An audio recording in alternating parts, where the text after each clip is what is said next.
Una retahíla de secuestros seguido de atroces crímenes. Durante algún tiempo, los niños desaparecían sin dejar rastro. La cruel historia de Gordon Norcott, secuestrador, violador y asesino.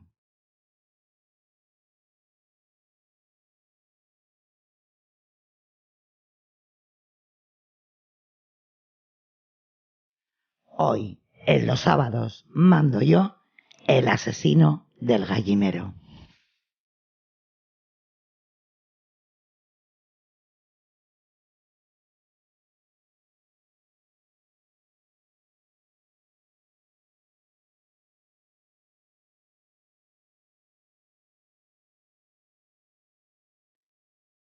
Bienvenidos a los sábados mando yo. Pues ya estamos aquí de vuelta. El sábado pasado no lo hicimos, bueno, nos lo tomamos así, un poco de fiesta, y aquí estamos, aquí hemos vuelto. Vamos a dar la bienvenida a nuestros compañeros, empezando por Lucas desde Barcelona. Hola Lucas, ¿cómo estás? Buenas, ¿qué tal? Pues aquí otro sábado más a hablar de este tipo de personajes, y el de hoy tiende a ser durito. Bueno, veremos a ver qué nos depara la noche, Lucas. Exactamente. Duro yo creo que sí va a ser.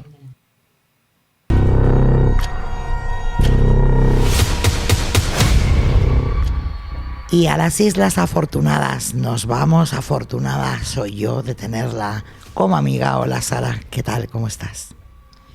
El sentimiento es mutuo. ¿Qué tal? Bien, bien. Estamos de un amoroso hoy. Sí, estamos mandándonos besitos. Sí, todo. ¿No? Es una cosa. Nos da hipo a las dos a la vez. Es una cosa, hija. Estamos de un... Ay, sí. compenetradas. ¿Qué tal? ¿Cómo estás, Sara? Pues ya se me quitó el hipo. A mí también, gracias a Dios. Si no, íbamos a tener aquí el concierto de Aranjuez. Bueno, pues preparada, ¿no? Para esta noche, me imagino.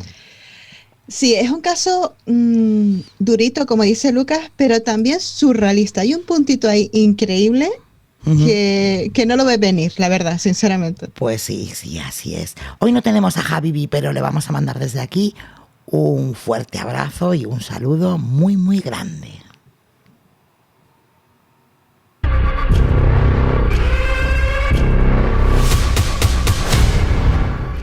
¿Cómo estás, Sirra? Hola, ¿qué tal? Muy buenas. ¿Ahí preparado? Sí. ¿Te has estudiado el caso? Bueno, lo conozco. Di la verdad. No, sí, lo conozco. Bueno, luego te preguntaré. Vamos a saludar por ahí en nuestro chat de Telegram. Tenemos a Leisuri, que siempre está ahí acompañándonos. Por cierto, Leisuri, ahí tenemos nuestros stickers, que nos va a poner ahí nuestro paquetito de stickers que nos ha hecho, muy bonitos y bueno, pues especiales, ¿no? Para los sábados mando yo. Saludamos también, por ahí está, creo que Oliver. Y teníamos también a David, que me ha dicho... David Siando, Betadine, Juanqui, Álvaro... Muy bien. Y tengo que decir que el premio de la semana pasada, pero que es el tema de esta semana, era la pala de oro, que claro, lo había acertado David, pero es un tramposo, confeso. ¿Y por qué? Pues ahí nos lo va a poner Leisuri. Así que el premio se ha quedado desierto. La pala de oro no se otorga, porque este hombre... lo buscó en Google y confesó.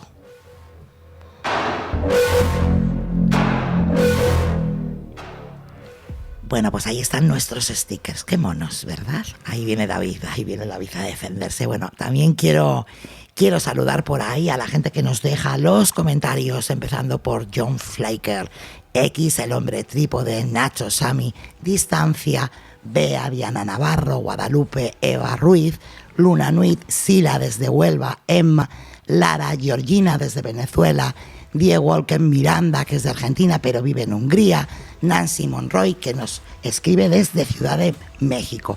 Y bueno, muchos otros que me han quedado por ahí. Iremos haciendo recopilación y saludándoos a todos como os merecéis. Bueno, y a los anónimos, que algunos anónimos son buenos, pero no se atreven a poner el nombre. Y a los malos también. Siempre dejar comentarios buenos, malos, regulares. Contesto a todos, a unos con más alegría que a otros.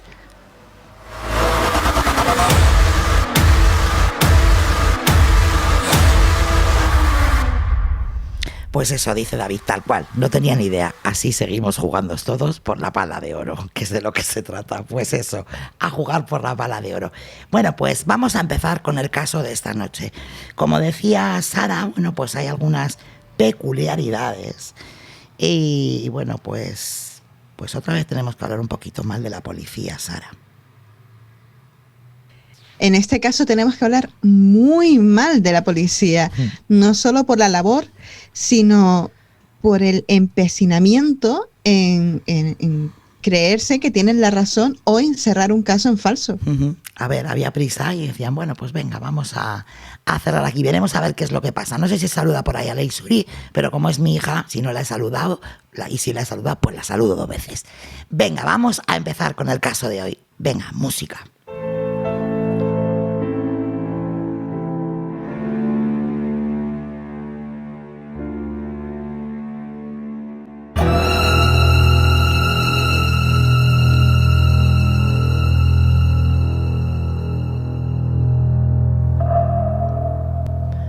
Gordon Stewart Norcott se crió en la Columbia Británica, aunque nació en Blackburn, el 9 de noviembre de 1906.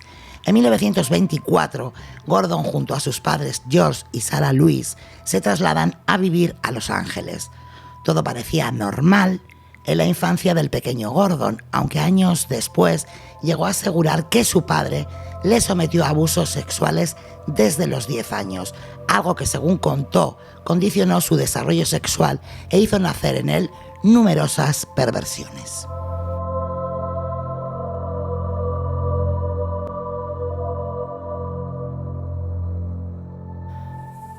El tiempo fue pasando y Gordon se sentía un granjero de vocación. Su mayor anhelo era ser poseedor de una granja avícola y con la ayuda de su padre, que era constructor, lograron hacer realidad su sueño. Con todo listo, ya podía independizarse de sus padres, así que con 20 años, en 1926, tomó las riendas de su vida.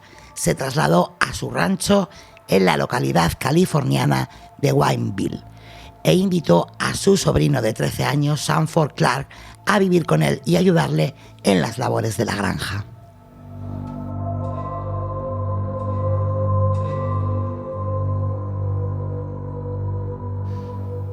Uno de los principales motivos para querer esa independencia era tener la libertad para llevar a cabo sus propósitos.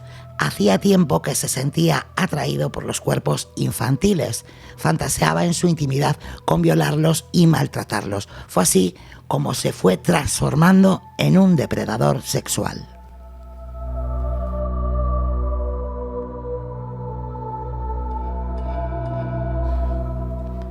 A quien tenía más cerca era su sobrino Sanford, por el que se sentía fuertemente atraído. No le dio tregua, comenzó un acoso y derribo hacia el pequeño. Lo perseguía a cualquier hora tratando de asustarlo, lo golpeaba y lo violaba a diario. La vida del chico era un verdadero infierno.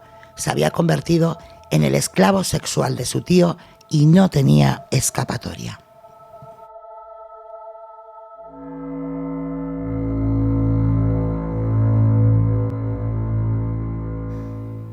Gordon quería más. Ya no le bastaba solo con el pequeño Sanford, necesitaba más víctimas para satisfacer sus fantasías. Sabía que si él salía a buscar chicos en solitario, le resultaría difícil ganarse su confianza, así que utilizó a su sobrino como señuelo.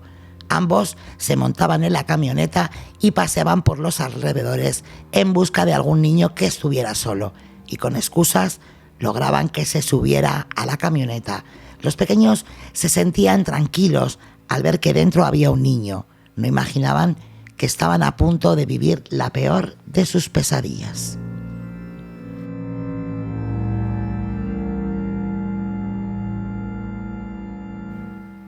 Una vez en la granja, los hacía ir al gallinero con algún pretexto y comenzaba el ritual del horror. Los desnudaba, los ataba de pies y manos para después violarlos. Cuando había terminado, los dejaba volver a sus casas, siempre con la amenaza de que si alguna vez contaban lo que allí había pasado, les mataría. Esta forma de proceder solo fue el comienzo. Más tarde, ante el temor de ser descubierto, optó por la idea de mantener a los niños secuestrados, con lo que llegó a convertir el gallinero en una verdadera prisión. Hasta 24 menores llegó a secuestrar, teniendo entre 10 y 11 cautivos a la vez, con los que practicaba cualquier perversión que se le ocurriera.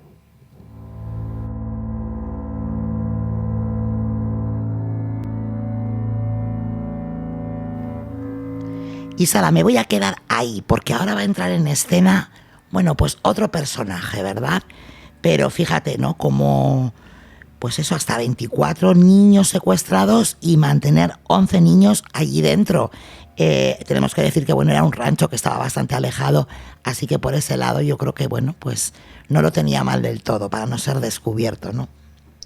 La verdad es que se lo montó muy bien. De hecho, hay un libro por ahí, que ahora diré el nombre, voy a decirlo ya, Nothing is Strange with You, The Life and Crimes of Gordon Stewart Norton, o sea, no hay nada extraño en ti, la vida y crímenes de Gordon Stewart Norton, ¿no?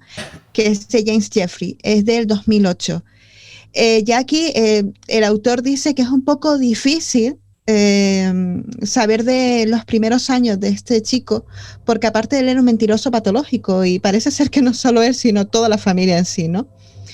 Pero claro, hay una cosa que a mí me llamó la atención y es que entre distintas personas con las que se llegó a hablar, los medios de comunicación de la época, habían dos personas, una en concreto que era el dueño o el encargado de una tienda en donde él había estado empleado, él había estado en la sección de las verduras, y al parecer una de sus víctimas, de la que hablaremos más adelante, iba con su madre a comprar allí. Eso me llamó mucho la atención, pero en segundo lugar, un médico que había sido vecino de él le había comentado que hablando, pues había salido una conversación extraña con con Stewart. Y es que le había preguntado que alguna forma de deshacerse de un cuerpo, de acelerar la descomposición de un cuerpo. Una conversación bastante extraña, como para hablar tú con un vecino con el que te encuentras a lo mejor por la mañana y le dices, hola, buenos días, ¿me podría decir cómo hacer que se descomponga rápidamente un cuerpo? Y después pasa esto, le dice a su padre que le compre un terreno, montan ahí el gallinero, y de repente pues tiene independencia, pero ojito, que vivía con el sobrino, porque al sobrino lo trajo engañado para que lo ayudara y fuera su esclavo en general, y su madre. Y ahí es cuando hay esta figura, ¿no? Que te digo que va a entrar la figura de la madre, que a mí esta mujer, pues... Yo tengo cositas de la madre, y ahora cuando tú me des paso, te voy a contar un par de cositas. A ver si no lo van a explicar. Vale, pero bueno. Vamos a ver qué pasa, qué sucede cuando esta mujer llega ahí, a esa granja.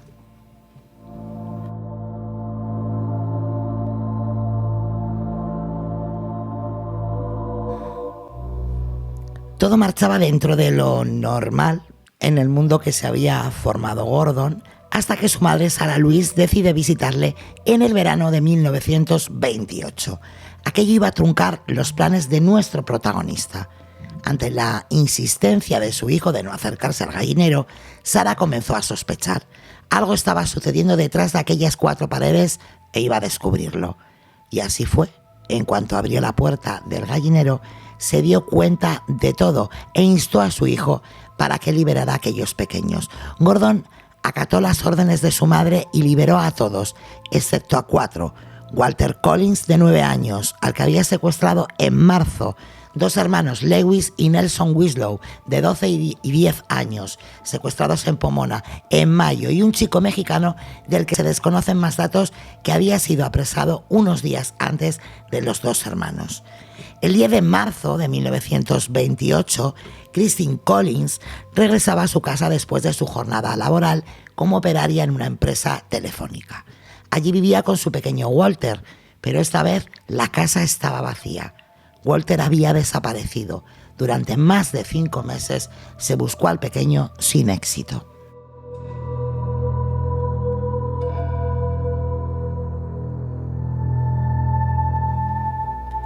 Mientras tanto, Sarah insistió a su hijo a deshacerse de Walter. Era un chico que lo conocía y podía identificarlo. Estaba claro que si lo dejaba libre, lo delataría. Su madre le dijo que lo mejor sería matarlo y lo tenía que hacer en compañía de su sobrino Sanford. De esta manera se convertiría en su cómplice y jamás se iría de la lengua.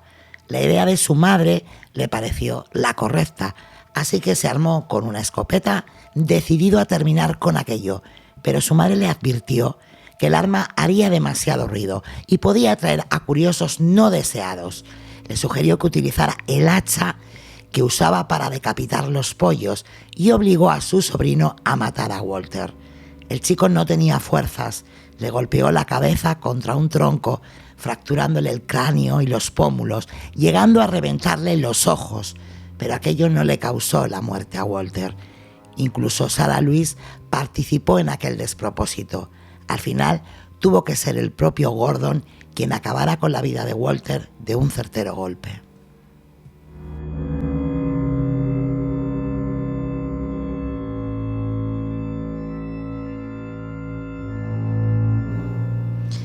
Sarah, pues aquí vemos cómo es su propia madre la que le incita en un principio a cometer ese primer asesinato, ¿no?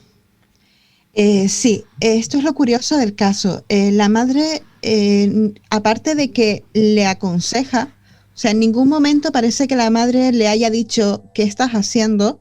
Hijo mío, ¿qué estás haciendo? ¿No?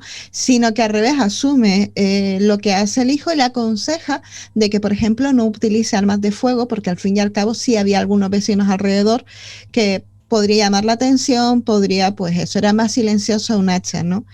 Y la idea de si participamos los tres vamos a ser igualmente condenados, ¿no? La suerte de uno la vamos a tener los tres, pues también viene de ella, ¿no? O sea, ella en ningún momento puede decir, yo no sabía nada. ¿Sabes lo que pasa además con este niño? Que los padres de, bueno, pues Sarah Louise y su marido tuvieron otro niño antes. Sí. Y ese niño, bueno, pues murió. Y entonces ella, bueno, pues se queda, tiene a este chiquillo y ella pues como que reniega de él, no lo quiere. Y bueno, pues pasa un tiempo pues que no, esa vena de madre como que no le sale con este chiquillo, ¿no? Y dice pues que no, que pues este niño no va a suplir la huella que le ha dejado, ¿no? El que ha muerto. Y lo pasa mal, pero después lo acoge con una fuerza que le ha sobreprotegido hasta las últimas consecuencias. Lucas. No solo con German, o Herman, ¿cómo sería? No, Gordon. con Gordon, eso. No sé por qué he dicho yo German. Con Gordon, sino con los otros dos hermanos. Yo he podido, por escuchado, que con los otros dos hermanos que estaban básicamente hasta el gorro de la madre, porque, vamos, los maltrataba, sobre todo psicológicamente. Hombre, Y luego, claro, con sí. la llegada de este niño, como has comentado tú, Sonia, sí, al principio no lo quería, luego pues se le volvió a cruzar la vena y empezó a quererlo y a ser bastante más amable, más tranquila. Los otros dos hermanos pues estaban deseando que la madre estuviera así todos los días y que no fuese solo un día. Entonces, claro, ganaron en calidad, pero como habéis comentado vosotras, vaya con la madre también, vaya telita, hijo, no mates con la escopeta, matas con un hacha mejor. Es que yo creo que tenía tanta obsesión al final por este hijo que bueno, pues le llegó a sobreproteger, pero es que claro, no es esa sobreprotección, porque es que ella también participa. Quiero decir que aquí estaban todos un poquito, que se les iba un poco la olla, ¿no? O sea, Me recuerda un poquito así a la historia de, por lo menos la de Bates Motel. Me recuerda así la sobreprotección de la madre hacia el hijo, todo ahí en algodones, básicamente, que dijo, no te preocupes, hijo, para que no te detengan a ti, yo también intervengo en el asesinato y delante de mí lo vas a hacer. Y la tía ahí tan tranquila, viendo cómo mata a la otra persona. sí, es una sobreprotección enfermiza, ¿no? Al final. Sí. O sea, todos los extremos son malos, tanto la dejadez y ese estrés postraumático después de esa pérdida de ese hijo anterior y igual de malo la sobreprotección que luego ejerce sobre Gordon. Por ahí dice David. Con 20 años y granja propia, lo juntas con H.H. Holmes y tenemos montado el Jurassic Park de los horrores, sin reparar en maldad. Y, claro, pero Sonia también, mira, ahora que has comentado esto de la granja, por parte del padre también, o sea, era un niño bastante mimado. Bueno, es que o hacía lo que decía la madre o el padre se iba, o sea, lo tenía crudo. Es que luego veremos también lo que cuenta la madre, ¿no? Porque por ahí decía Sara, él es muy mentiroso, pero luego, a lo último de la historia, vemos que su madre también miente. Iba a decir como una perra, pues sí, pues miente mucho, Sara. Una familia muy extraña, ¿vale? Partamos de la base. En realidad, él solamente tiene una hermana, que es precisamente la madre del niño Sanford, que es el niño que él se lleva, su sobrino, que él se lo lleva a trabajar en la granja, engañado, porque el chico se creía que iba a ir a otro sitio. Y ellos son los hijos supervivientes de este matrimonio. El padre se llama George, la madre se llama Sarah, como ya hemos dicho. Y yo leí una cosa bastante extraña, que no sé si comentarla ahora o cuando hablemos un poco del juicio, porque es una carta que le manda, ya sabes por dónde voy, ¿no? Sí. Es una carta o un telegrama que le manda la hermana al abogado defensor, lo cual a mí me extrañó mucho, por las circunstancias, por lo que pasó su sobrino, que yo he leído parte del testimonio del sobrino y lo comentaré después, y es estremecedor. Bueno. Así que no lo voy a decir, solamente voy a decir lo que tú has comentado ya, que es lo de que ellos pues habían tenido, según ella, la Sara, que todo esto hay que ponerlo un poquito en duda, ¿no? Ella había tenido 5 embarazos, pero solamente habían sobrevivido pues Winifred, que es la hermana mayor. No me acuerdo cómo se llamaba el otro niño, Willy creo que era, pero ahora mismo no estoy segura. Que sobrevivió hasta los 6 años porque murió de neumonía. Y después se quedó embarazada. Y ella no quería, estaba rabiosa por haberse quedado embarazada y pasó lo que tú dices, que no quería ni siquiera ver a su hijo. Pero después, con el paso del tiempo, le dio tal locura que ya en esta época, estamos hablando de entre 1926 y 1928, un chico muy joven en esta época, ya era adoración total hacia su hijo. En algún artículo he leído, él era su Dios. Así que ya podemos un poco dilucidar qué es lo que pasaba ahí, que ella al final no iba a hacer nada porque era su hijo que iba a hacer, ¿no? Y al final intentó ayudarlo en todos los aspectos, sí, tanto digamos a deshacerse de esos niños como en los juicios. Sí, pero ¿qué es lo que decimos, no? En otros casos, bueno, al final es la madre de un asesino en serie, ¿vale? Será un asesino, sí, pero es su madre. Pero es que esta señora no es que defienda al asesino, es que ella participa claro, en los asesinatos, o sea... Va un paso más allá. Claro, está allá, va con todo. La mejor amiga de un hombre es su madre, ¿no? Algo así, sí, creo que era. Sí, no. Y lo lleva hasta las últimas consecuencias. Bueno, vamos a dejar ese telegrama ahí para cuando estemos hablando del juicio y nos lo cuentas. Ok. Bueno, pues seguimos. Mientras Walter era asesinado, Christine, su madre, lo buscaba incansablemente. Había removido cielo y tierra para encontrar a su pequeño, y los medios de comunicación señalaban la ineptitud de la policía de Los Ángeles para encontrar a un niño de 9 años. La presión mediática hizo que la policía decidiera resolver el secuestro cuanto antes. Así que, pues, ¿qué hizo? Tomó un chico con características similares a las de Walter y lo hizo pasar por él. Llamaron a la madre para comunicarle que el pequeño había aparecido, pero en cuanto Christine estuvo ante él, sabía que el chico no era su hijo, era un impostor, no se cansaba de gritarlo a los 4 vientos. Ese niño no era el suyo.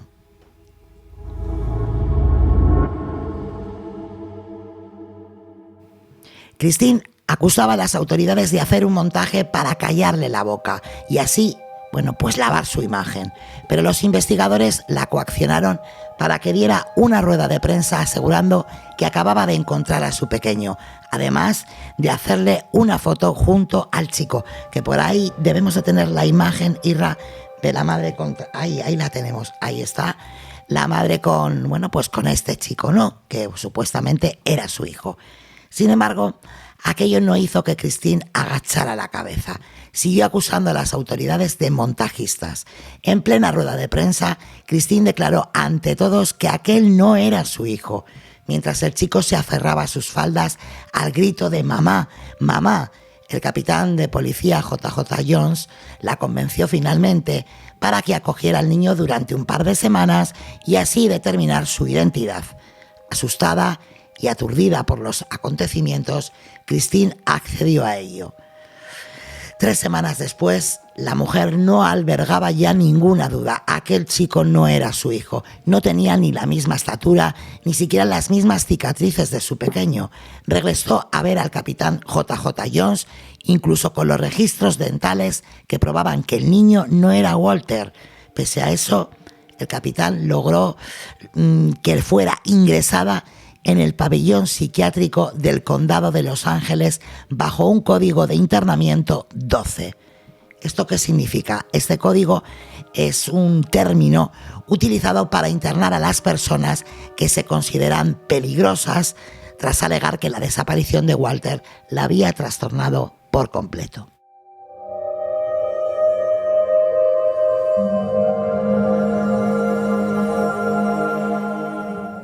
Diez días después del ingreso de Christine en el hospital, el supuesto hijo de esta decidió confesar que todo aquello era una farsa y que en realidad él era Arthur Jacob Hutchins Jr., de 12 años, y que se había escapado de su casa en Illinois, donde vivía con su madrastra, Violeta Hutchins, desde que su madre biológica murió 3 años antes.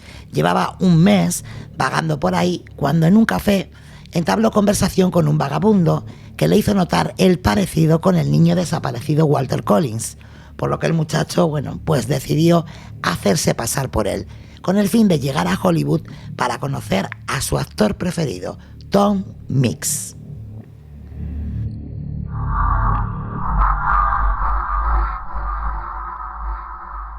Después de esta confesión, Christine fue dada de alta y los medios de comunicación dejaron al descubierto la corrupción que existía en el departamento de Los Ángeles. Poco tiempo después, el corrupto capitán Jones y su jefe fueron juzgados y destituidos a toda prisa para evitar aquella situación tan bochornosa. Los tratamientos a los que fue sometida la mujer en la institución psiquiátrica fueron durísimos y a su salida pidió una indemnización por los daños ocasionados. Jamás fue recompensada por aquello, aun habiendo ganado la demanda contra el Departamento de Policía de Los Ángeles.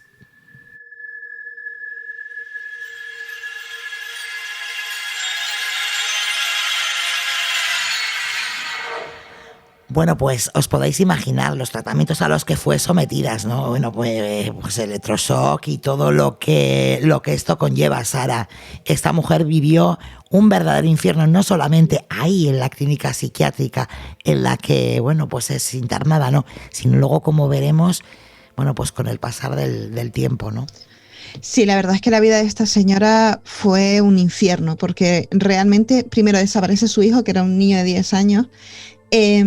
Hutchins tenía 12 años y parece ser que nadie se dio cuenta de que no era realmente quien decía ser, ¿no? Hasta que llega, que yo he leído por ahí que ella tuvo que pagar para que le trajeran al niño. Y encima cuando, imagínate la alegría de es mi hijo, y aparece un niño que de repente ya ve que no, es que no es mi hijo, y le dicen, bueno, llévatelo a tu casa y pruébalo una semana. ¿Perdona? No son unos zapatos, ¿me entiendes? Es un niño. Pues al final, hasta que el niño nos dijo, mira, ya está bien, yo soy fulanito y la verdad yo lo único que quería era, esta era mi oportunidad y la única posibilidad que tenía de viajar a California y la aproveché. Pues hasta ese momento la mujer pues internada, le habían dicho, ¿usted qué pretende? Dejar a la policía en ridículo, mala madre, le dijeron de todo. Hasta que al final el niño confesó y por fin ella pues se le tuvo que dar la razón, es que no hubo más remedio.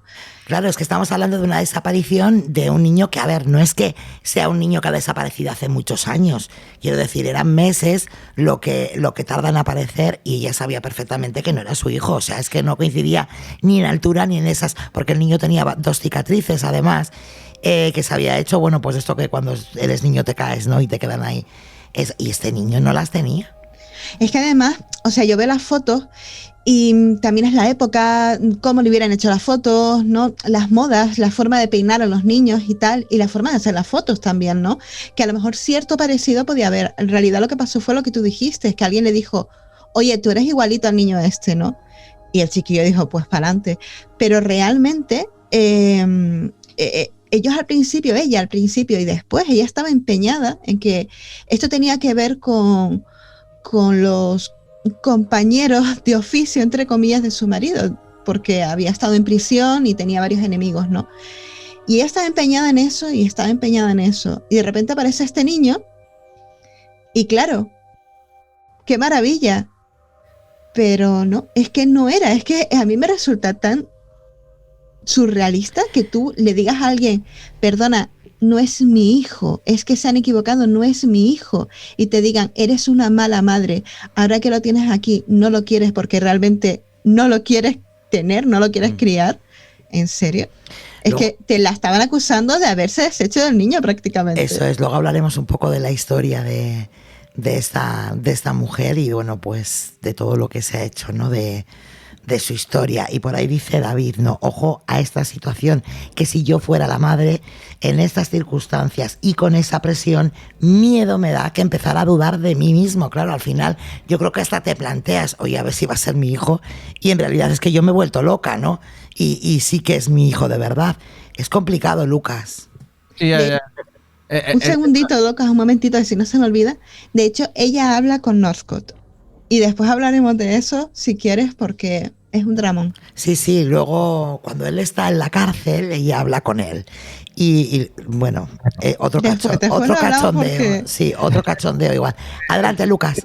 El tema es que seguro que aunque esta mujer luego, obviamente, tengo que darle la razón, seguro que el daño psicológico realmente ya estaba hecho, porque segurísimo que nadie fue de aquellas personas que la criticaron, que la llamaron mala madre, la pusieron de vuelta y media, seguro que ninguno se acercó a decir, oye, disculpa, seguro que no.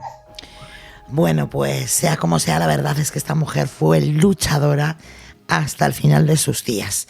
Bueno, mientras todo esto sucedía, en el rancho de Gordon seguían haciendo de las suyas. Sarah, Sanford y Gordon habían matado a golpes al niño mexicano. Lo decapitaron, quemaron su cráneo y después lo aplastaron haciendo pedazos los restos. Luego Gordon ordenó a su sobrino que cavara una fosa cerca de la carretera donde enterraron lo poco que había quedado del muchacho. Los hermanos Winslow corrieron la misma suerte. Sus cráneos fueron aplastados con el mango del hacha y después sepultados en los terrenos de la granja.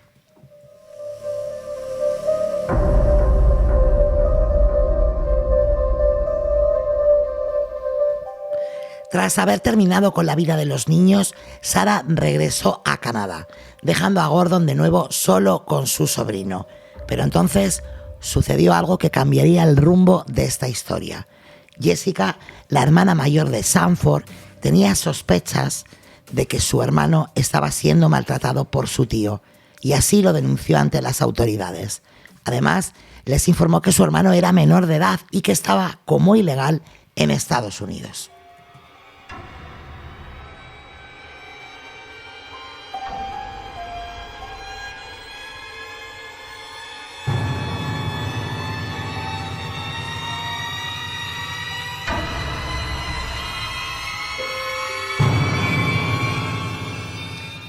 Y Sarah, gracias a esta denuncia es que entra la policía aquí en acción en el rancho, porque claro, cuando la madre, Sarah Louise, llega al rancho, su nieto, bueno, pues se las da de muy contento porque dice, bueno, ha venido abuela, va a descubrir todo y a mí que me está violando y me está pegando, pues me voy a librar porque va a ver lo que tiene dentro y bueno, pues voy a tener una vida mejor. Y claro, se encuentra con que su abuela se involucra y hace lo mismo que el tío. Es su hermana, la hermana de Sanford, la que tiene que denunciar que ahí está pasando algo, ¿no? Sí, además esto, una vez más, es muy surrealista. Jesse y Sanford Clark son los hijos de Winifred. Vamos a tener esto claro, porque después voy a decir algo y quiero que quede muy claro que son los hijos de la hermana de Gordon, Winifred.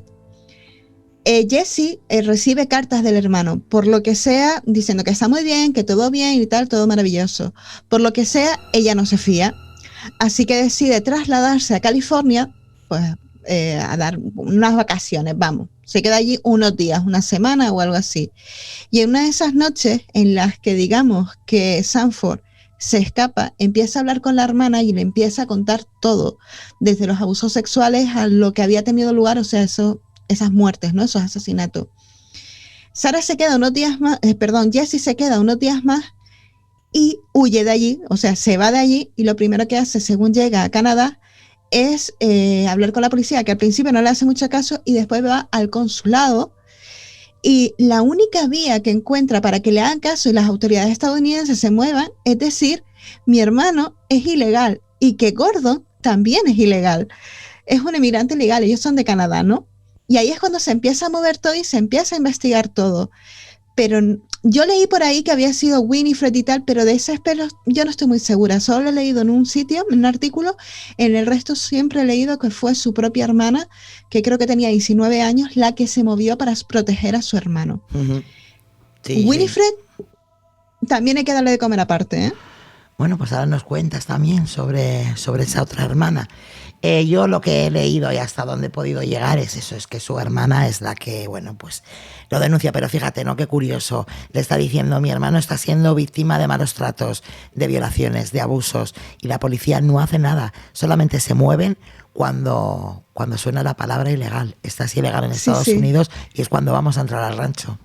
Exactamente, es porque realmente estamos hablando de los años finales, años 20, años 30, bueno, finales de los años 20, porque es el 1928 cuando se arma todo este lío, y es que a la chica no le hacen caso, es como, mira, esto que me estás contando es tan loco que no puede ser y tal. Y es eso, si ella no mueve la papeleta, por decirlo de alguna forma, de la inmigración ilegal, es que no le hacen ni caso. Después, ya cuando descubrieron el pastel, pues sí, ¿no? Pero ahí vemos los movimientos que hay ahí y que es precisamente una chica también muy jovencita la que tiene que hacer esto, realmente, ¿no? Bueno, pues en septiembre de 1928 la policía puso rumbo a la granja de Gordon, pero cuando estaban llegando, este les vio y sintiéndose acorralado, huyó en su camioneta con rumbo a Canadá, con el fin de cruzar la frontera. Mientras esto sucedía, las autoridades ya habían entrado en el rancho y hallado a Sanford, al que pusieron bajo custodia. El chico estaba asustado e intuía que la policía estaba ahí a causa de los asesinatos, pero fue informado de que sería expulsado y enviado a Canadá.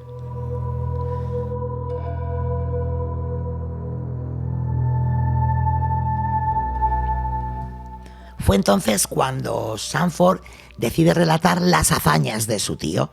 Declaró que Gordon había secuestrado, violado y asesinado a 4 niños en compañía de su madre, Sarah Louise. Sanford seguía con su tremendo relato y explicó con todo lujo de detalles cómo habían utilizado cal viva para deshacerse de los restos y luego enterrarlos a lo largo y ancho de la propiedad.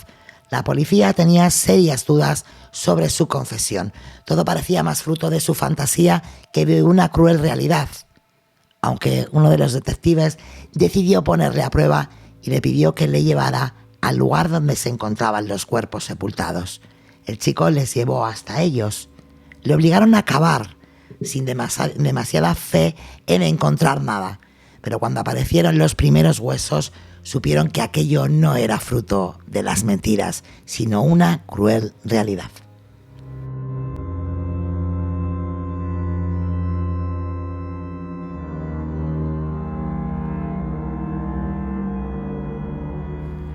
Durante la investigación del asesinato, la policía descubrió en las 3 tumbas 51 partes de la anatomía humana y un cuerpo parcialmente completo. Los huesos y la sangre analizada corroboran el testimonio de los testigos. También descubrieron algunos efectos personales de los 3 niños desaparecidos, el hacha manchada de sangre, restos de cabello y los dedos de las 4 víctimas enterradas por Gordon y cubiertas con cal.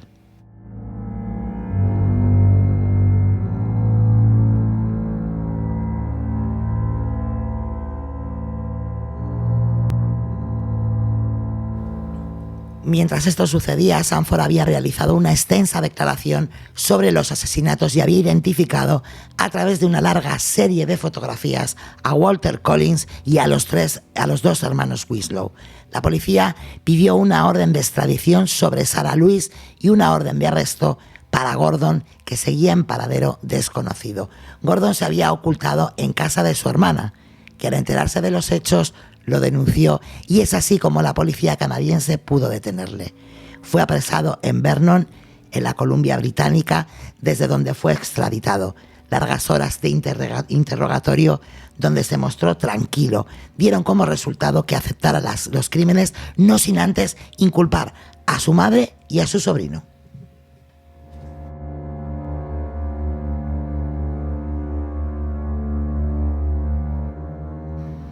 Bueno, pues este valiente Sarah huye despavorido hacia la casa de su hermana.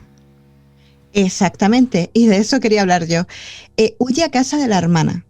O sea, yo no sé cuánto tardaron en llegar las noticias hasta Canadá, pero yo creo que yo como madre creería a mi hija. Me imagino que la hija, yo no sé si en ese momento vivía con ella o qué, pero imagino que la hija le diría en algún momento, esto es lo que está haciendo tu hermano a tu hijo. Pero es que Winifred les ayuda. Hay un momento en su ida en Canadá, ¿no? En su estancia en Canadá hasta que fueron detenidos, en que alquilaron una habitación. En teoría la habitación había sido alquilada por Winifred y él se hizo pasar por su marido. O sea que Winifred sabía que ellos eran fugitivos de la justicia americana, ¿no? Estadounidense. Y los ayuda pues a alquilar una habitación, y después llega la madre, se hacen pasar pues personas que están enfermas, que no sé qué, que no sé cuánto, todo mentiras, pero no pagan. Y ahí pues tienen otro lío, ¿no? Y al final son detenidos. Pero es que Winifred les ayuda, y de hecho en el juicio ella manda ese famoso telegrama del que estábamos hablando antes para echarle una mano a su hermano. Y esta parte a mí se me escapa por completo. Luego me cuentas lo que dice el telegrama. A mí también esa parte no la entiendo muy bien. No, sí, sé, claro. no sé qué ocurrió en medio, pero Mira, ahora, no sé lo que ocurrió. Después te cuento para que flipes. Ahí es cuando dije que, pero ¿qué ha pasado aquí? Que no me he enterado. Pues te voy a contar el telegrama, un poquito de la vida del sobrino, porque encontré un artículo que hablaba de lo que le pasó al sobrino después cuando se hizo adulto, que es que te ponen los pelos de punta. Y te voy a hablar de las chorradísimas, me lo acabo de inventar, término recién inventado, de las chorradas que dijo el hombre este, pues una vez que lo detuvieron, y tanto en el juicio como cuando se empezó a hacer famosito entre la prensa. Te voy a contar un par de cositas que tú vas a decir, déjamelo a mí, que yo ya me encargo de él, no te preocupes, porque es que dan ganas de cogerlo por el cuello, en serio. Bueno, pues la noche parece que va a estar interesante. Declaró 4 asesinatos: el de Walter Collins, el de los hermanos Lewis y Nelson Winslow y el del niño mexicano decapitado. Sobre él, Gordon Norcott declararía que había dejado el cuerpo sin cabeza por el lado de la carretera cerca de Puente, California, porque no tenía otro lugar para enterrarlo. Los periódicos publicaban notas todos los días sobre los asesinatos del gallinero y bautizaron a Gordon Stewart Norcott como el asesino del gallinero.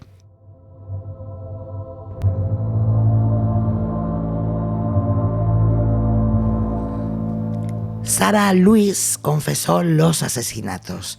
Tras ser extraditada desde Canadá, Sarah Louise se declaró culpable de matar a Walter Collins.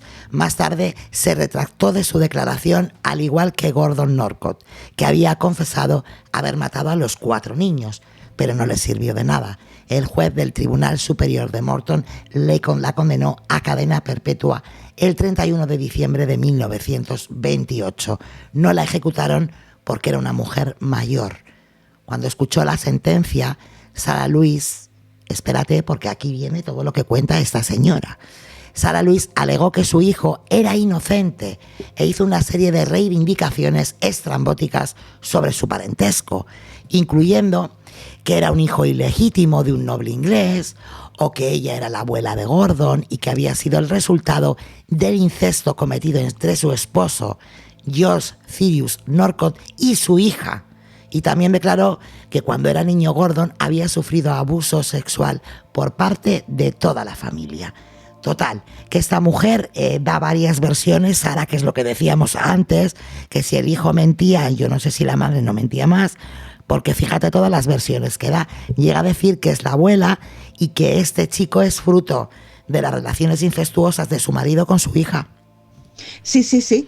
Es que dice que y eso fue lo que me sorprendió, toda la familia había abusado del chico, su padre porque había abusado tanto de él como de la hija, que era hijo de que era hijo de aquel, que era la abuela, que no sé qué, que si ellos eran inocentes, que si no lo eran, todo digamos, cuando lo detienen, todo este momento antes del juicio en que hay confesiones, interrogatorios y tal, es un ir y venir constante de no sé, que no me sale la palabra ahora mismo, ¿no? De mentiras. De mentiras, o sea, porque a ver, puede ser, mentira. mira, puede ser fruto de una violación, puede ser fruto de un incesto, puede que yo sea su abuela, pero eso no te da, a ver, no te da derecho a cometer un crimen, o sea, ayudarle a cometer un crimen. Es que es una locura total, porque por un lado parece que lo está justificando. Él más adelante dice en algún momento, bueno, él dice que esto es verdad, ¿no? E incluso llega a decir, bueno, esto no es justifica, pero es que ya me estaban educando para ir por un lado desviado de la vida, por un camino desviado, ¿no? Y era como un poco descargándose de esa cierta responsabilidad que él tenía sobre los actos, que una vez los había hecho, y al momento siguiente ya era completamente inocente, ¿no? Esto era todo el rato así, sí, soy culpable, soy inocente, soy culpable, soy inocente, todo el tiempo. Esto lo mantiene hasta las últimas consecuencias, que luego lo veremos también con esa pobre madre, ¿no? Con Christine, de la que hemos hablado antes. En la revista Time del lunes 11 de febrero de 1929 se informó que Gordon Stewart Norcott, mientras era juzgado por abusar y asesinar de 3 niños, escuchó testificar a su madre que no era en realidad su madre, sino su abuela. Sarah Louise cumplió su condena en la prisión estatal de Tehachapi y fue puesta en libertad condicional 12 años después. Murió en 1944. Si bien el cadáver de Walter Collins no se había encontrado completo, el hallazgo de restos parciales, la declaración de Sanford Clark y la confesión de Sarah Louise Norcott, así como los interrogatorios a Gordon, dejaban poco margen para dudar que el chico no estuviera muerto.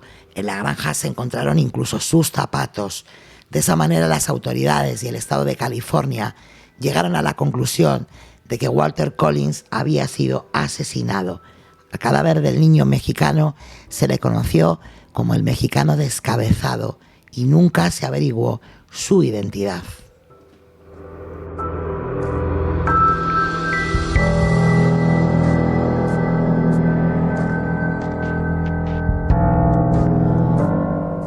Tras mucho deliberar, un jurado determinó que Sanford Clark tenía poco de victimario y mucho de víctima.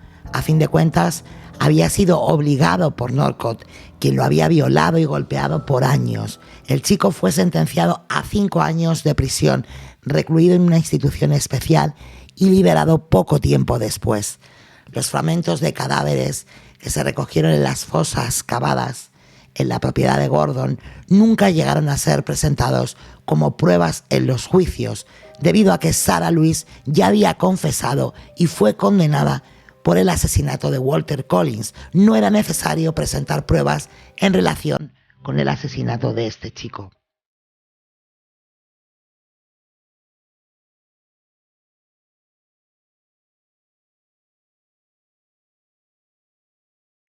Si hubiera habido un juicio contra Gordon por el asesinato de Walter Collins, seguramente sí se habría usado, pero el testimonio de Sanford Clark se centró en acusar a Norcott de los asesinatos del niño mexicano y de los hermanos Lewis y Nelson Winslow. El 8 de febrero de 1929, Gordon Stewart Norcott, el asesino del gallinero, fue declarado culpable de 3 asesinatos y el día 13 el juez Freeman lo condenó a ser ahorcado.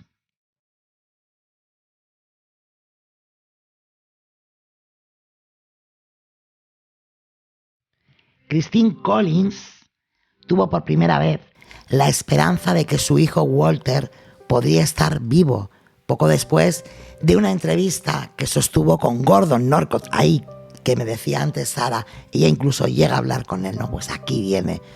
Cuando este fue extraditado desde Canadá hasta el condado de Riverside. El 7 de diciembre de 1928, Christine Collins le preguntó a Gordon si había matado a su hijo. Este le contestó primero que sí, que lo había hecho, luego que no, luego otra vez que sí. Además, su charla era inconexa e incoherente. Christine Collins llegó a la conclusión de que Gordon Norcott era un demente, pero al final el asesino negó que Walter hubiera estado entre sus víctimas e inclusive dijo que nunca lo había conocido. Esto reavivó en Christine Collins la esperanza de hallar a su hijo con vida y emprendió una búsqueda frenética que duraría mucho tiempo.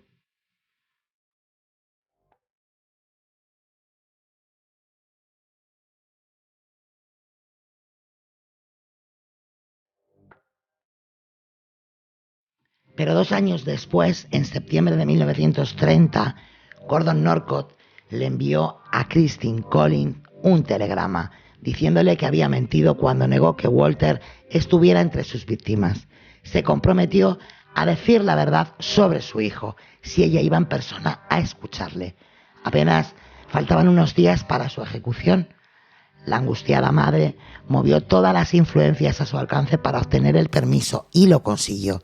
Se convirtió en la primera mujer en más de 3 décadas en recibir permiso para visitar a un asesino en serie en la víspera de su ejecución en la prisión de San Quintín.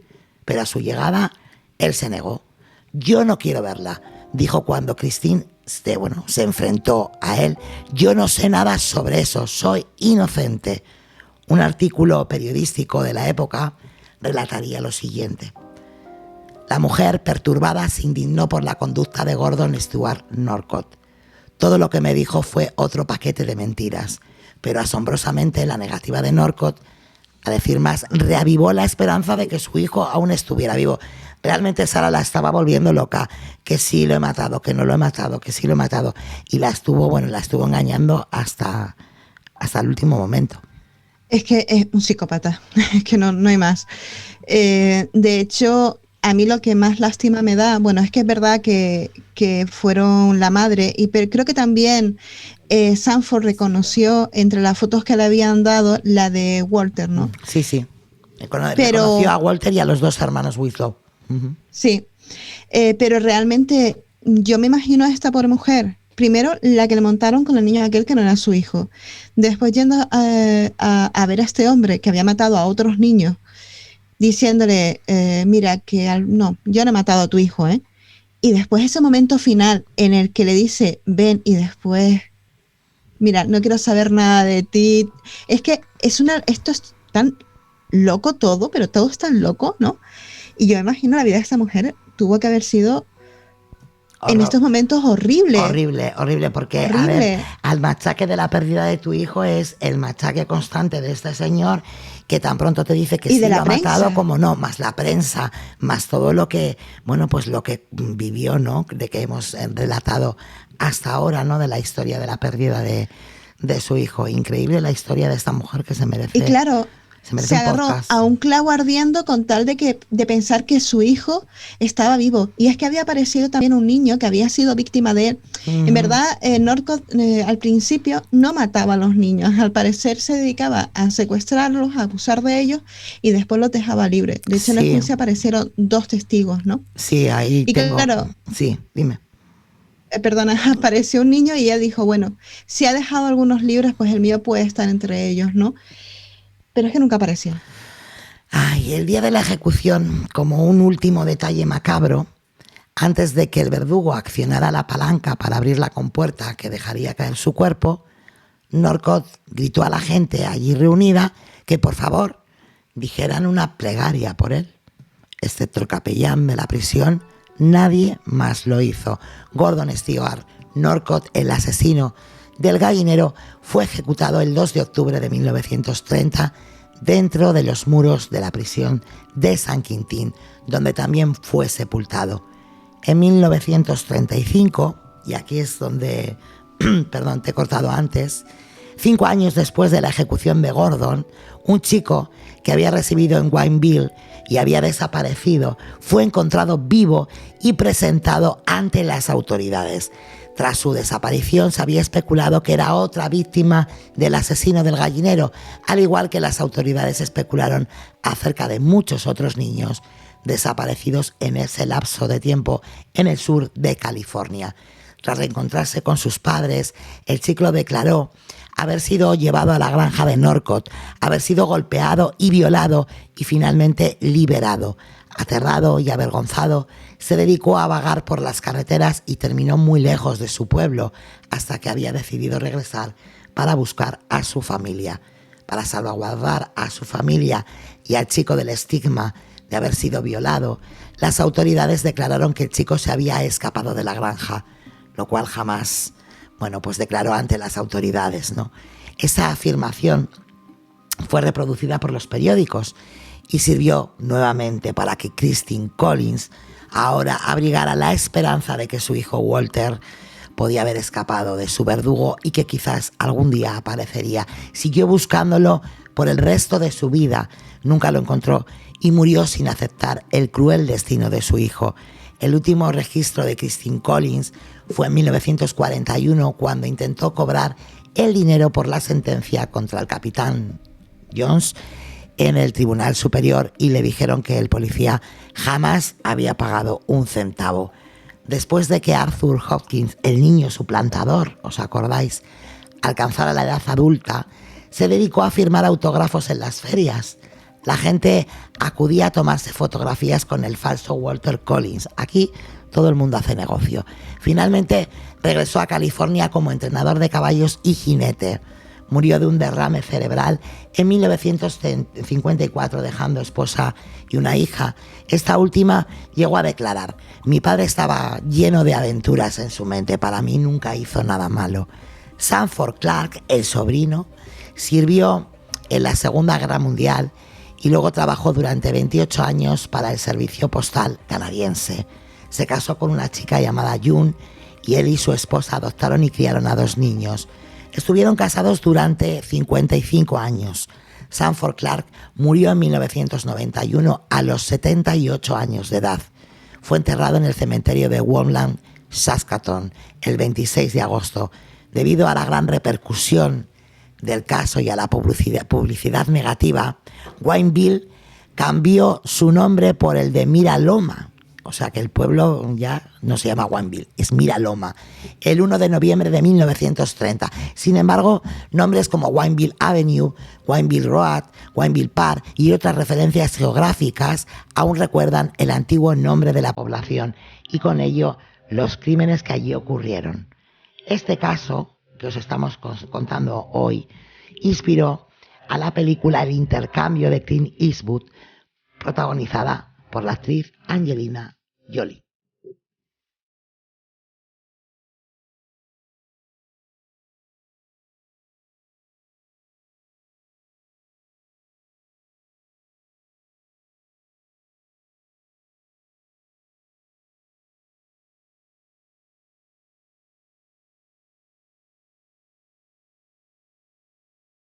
Sara, a ver, cuéntame, hija, cuéntame cositas, que estoy yo aquí a la de espectadora. Vale, ahora me toca a mí. Bueno, primero te voy a contar un poquito sobre Sanford, que tú me has quitado ya la mitad del trabajo, así que estupendo. A mí la verdad es que me puso los pelos de punta, me dio muchísima pena, ¿no? Y es que hay un libro sobre la vida de él, de un autor llamado Anthony Flacco, bonito nombre. Precioso, sí. Sí, publicado en 2009. The Road Out of Hell, Sanford Clark and the True Story of Wineville, ¿no? No sé muy bien cómo traducirlo, El camino fuera del infierno. Sanford Clark, que es el sobrino, y la verdadera historia de Wineville, que es el pueblo este, ¿no? Como decía, él fue sentenciado a 5 años porque al fin y al cabo él participó en los crímenes, pero todo el mundo tenía muy claro que él era una víctima más de su tío, y al final solo pasó 23 meses en esta institución que por una vez era buena. O sea, tenía unos programas de educación y de recuperación de estos niños que muchas veces habían sido delincuentes o estaban abandonados y tal, que realmente al parecer, al menos con algunos, funcionaba, ¿no? Pues menos mal, porque hemos visto tantos casos que entran mal y salen peor, hija. Pues en este caso me sorprendió porque no vi nada sobre esta institución. Al parecer pues era una buena que estaba por ahí, teniendo en cuenta la época que era, que todas eran lo peor, pues esta me sorprendió. La cuestión es que después de 23 meses en esta institución vuelve a Canadá y como lo que tú decías, participó en la Segunda Guerra Mundial, se casó, estuvo trabajando tal, adoptaron a 2 niños. Lo curioso es por qué adoptaron a los niños. Y la cuestión es que parece que él estaba, a ver, es lo más normal del mundo, ¿no? En esta época tampoco llevar a los niños víctimas de este tipo de delitos, pues no era lo común llevarlo a un psicólogo. Uh-huh. Así que él terminó muy mal. Pues estaba con unos traumas enormes, imagínate. Y adoptó a 2 niños porque él decía que su familia estaba loca. Vamos, que, no quería tener hijos propios para que no heredaran esa locura, ¿no? Exactamente. Resulta que cuando él ya tenía sus hijos, ¿no? Ya me imagino que grandecitos, pues realmente parece que él nunca tuvo la intención de contar la historia de su vida a sus hijos. Pero ocurrió algo, y esto se lo dijo precisamente a este autor, uno de los hijos, ¿no? Y resulta que realmente no había ocurrido muy cerca de donde ellos vivían, no tenía relación con él, no tenía relación con su tío, evidentemente había pasado ya mucho tiempo, pero ocurrió un asesinato cerca de la ciudad en la que ellos vivían. Y el hombre empezó a tener auténtico terror porque los reporteros descubrieran quién era él y sacaran a relucir pues la historia de su vida y de los asesinatos en la granja, ¿no? Y cuando llevaba a su hijo Jerry, que tenía 17 años, no me recordaba la edad, tenía 17 años, lo llevaba a un partido de hockey, para el coche y se lo cuenta todo. Tú imagínate la impresión, ¿no? Y el hombre prefería contárselo por si acaso, pues la prensa llegara, dijera, sabemos quién eres, no nos importa que esto no tenga nada que ver contigo, pero es interesante, ¿no? Pues como decía, él no quiso tener hijos propios porque realmente él decía que su madre permitió que su tío se lo llevara y que al final a él no le hacían caso, ¿no? Y que toda su familia estaba muy loca y él tenía que terminar con esto. Él, pues lo típico, él tenía pesadillas, se sentía mal, tenía ganas de suicidarse. Y en una ocasión la mujer había puesto la mesa para cenar y él no había llegado. Y cuando va a buscar la habitación lo encuentra con una pistola a la mano, a punto de suicidarse. Después de tanto tiempo que había pasado, ¿no? Así que tú imagínate la vida de este hombre, el temor que tenía, que se decidió a adoptar niños en vez de tener hijos propios, ¿no?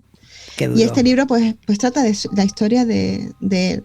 A ver, una vida durísima, date cuenta que él era un niño, es que estamos hablando de un niño de 13 años y que te alejan de tu madre y te ponen a vivir con este monstruo, con alguien al que es tu tío y que bueno, pues al final era un referente lo para que yo, él. Y lo que yo no sé es cómo nadie se metió. O sea, lo sabían, pero hacían la vista gorda y directamente o se mudaban del sitio y luego, pues, o si no, no decía nada. O sea, me parece eso es una familia indignante. Extraña. Yo te digo que es una familia muy extraña.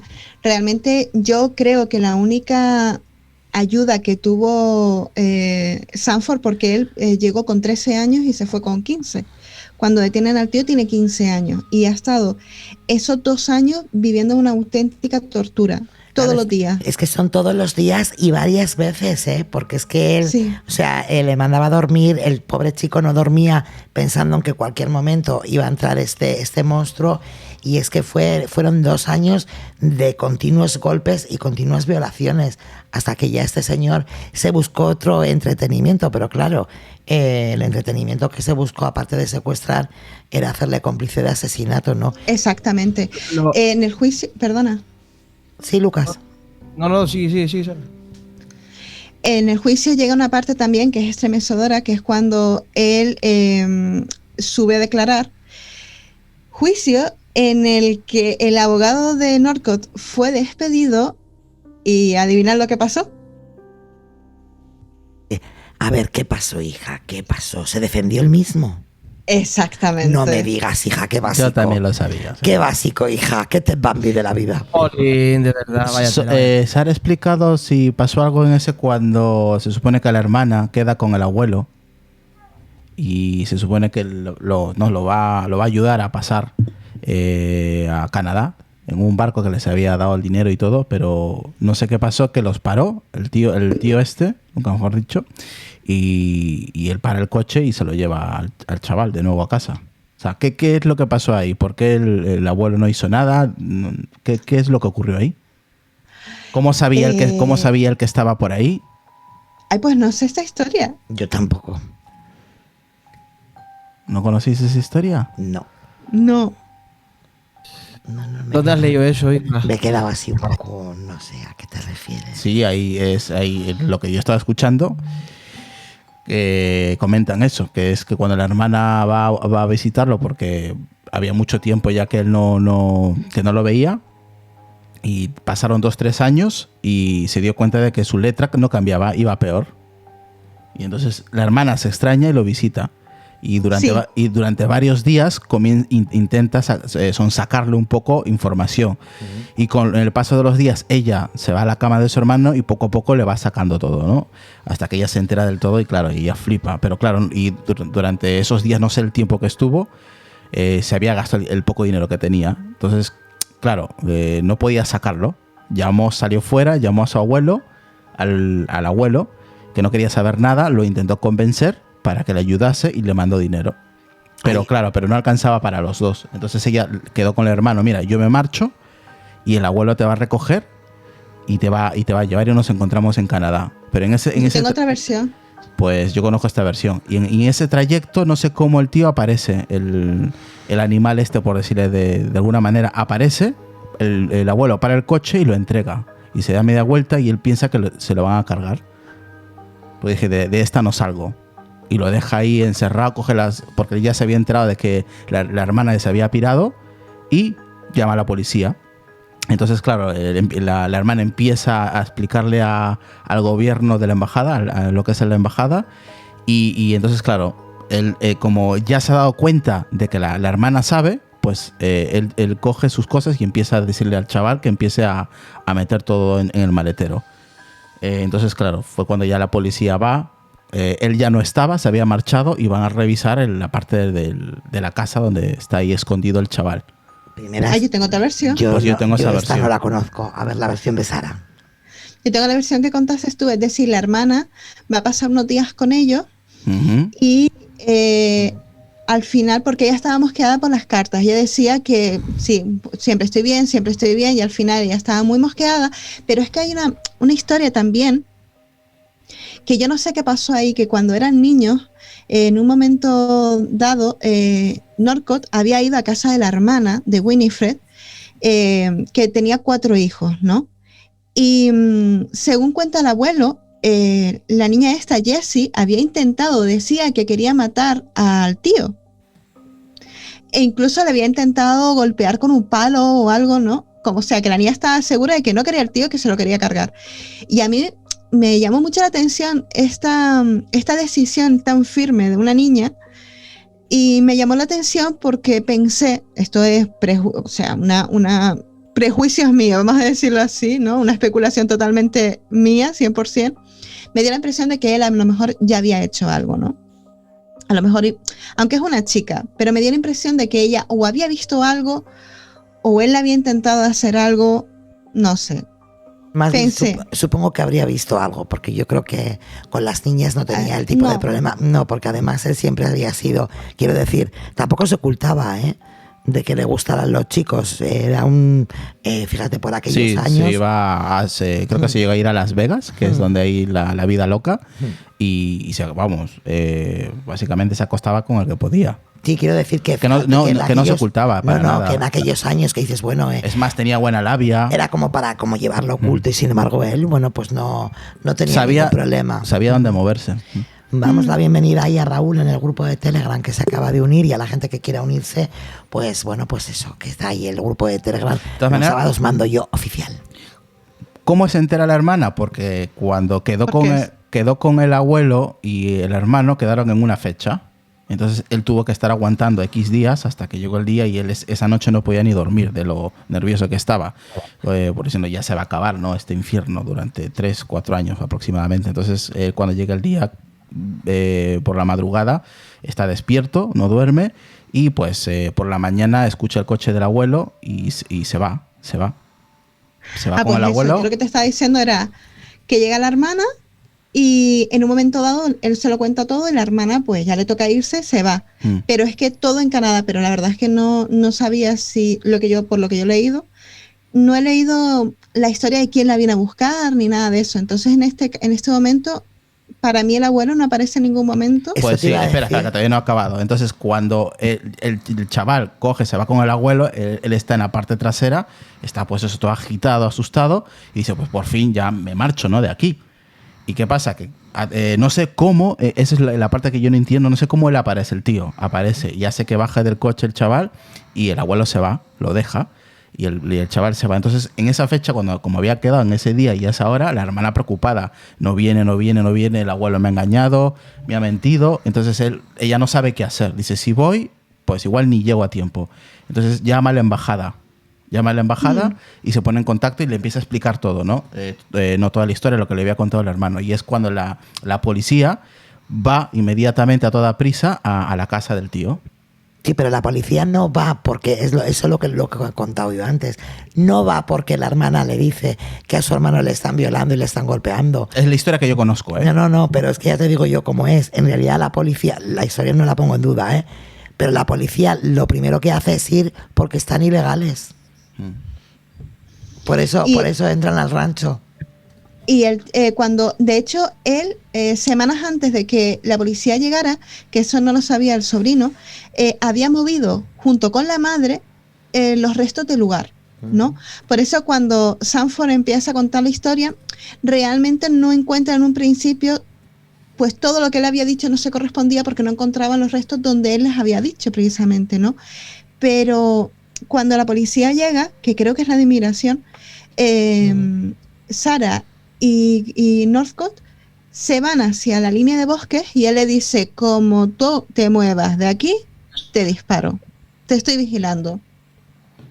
Y el niño se queda ahí durante bastante tiempo hasta que cree que ya pues no corre peligro y empieza ya pues a contarlo todo, que es increíble la historia. Además, la parte cuando ya están a punto de irse la policía, lo encuentra pues como en una granja, algo parecido, ahí arrinconado, asustado, a oscuras. Parece ser lo que él quería, dejarle morir, porque claro, no, donde estaba no había comida.